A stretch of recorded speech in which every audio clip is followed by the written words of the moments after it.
Okay, this is my favorite part, which is where I tell you how the AI revolution is going to improve our lives. And I talk about this in ways of it will reduce suffering and increase joy.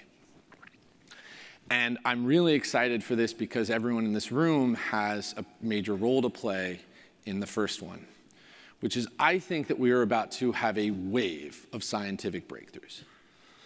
I think it is basically certain that we will cure cancer and neurodegenerative diseases probably within the decade.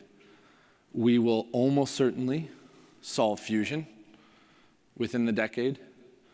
Nanotechnology, quantum computing, diabetes. This is going to happen. And the most exciting thing about this is that each of these moments will represent a Wright brothers moment in AI, where people start looking to the stars. And in the same way that the Wright brothers flew a plane and then we went to the moon 60 years later, there's a non-zero chance that these inventions give way to all sorts of new ideas and things that we aren't even considering today, problems that we haven't even considered solving. The second is worker productivity and job satisfaction. I mentioned job displacement and identity displacement. Those are very real risks. But underneath that, I think, is something so exciting, which is that most of the computational cruft, the bullshit, the bureaucracy that fills our lives is about to go away. And people have been promising this for a long time, but I'm here to tell you it's actually happening now. And the really exciting thing is, and I know we're at a work conference, so I won't ask you to raise your hand. I've done the polling. Everyone in this room basically doesn't enjoy about 50% of their job. And it's true basically across the board. You don't have to say anything. I get it. Wink, you know? And that's fine. That's actually a feature in some cases, not a bug. We've built these like really interesting, robust systems that don't fail. And especially with respect to energy, there's a bunch of bureaucracy that is designed to keep these systems online, and that's good. But so much of this can be done by machines. So much of this can be done in ways that doesn't actually tax us. And I think what's going to happen is we're all basically about to find a much more time in our day to do the parts of our job that we love and surrender that which we don't to technology.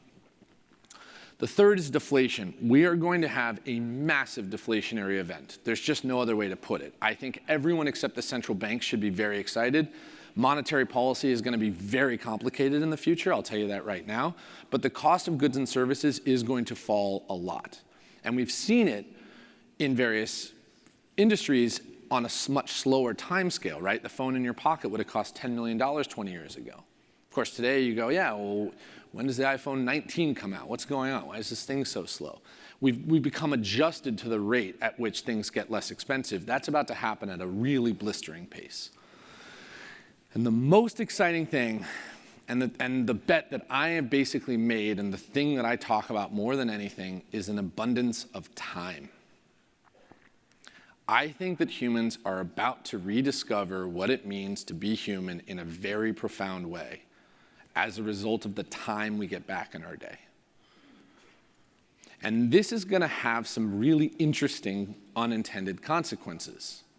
And I think there is reason to be a little concerned about this, because we don't necessarily spend our free time well today as is. But we are about to be asked the question, what do we want to do and who do we want to be, in a pretty incredible way that most humans, basically for all of the human experience, have never been asked.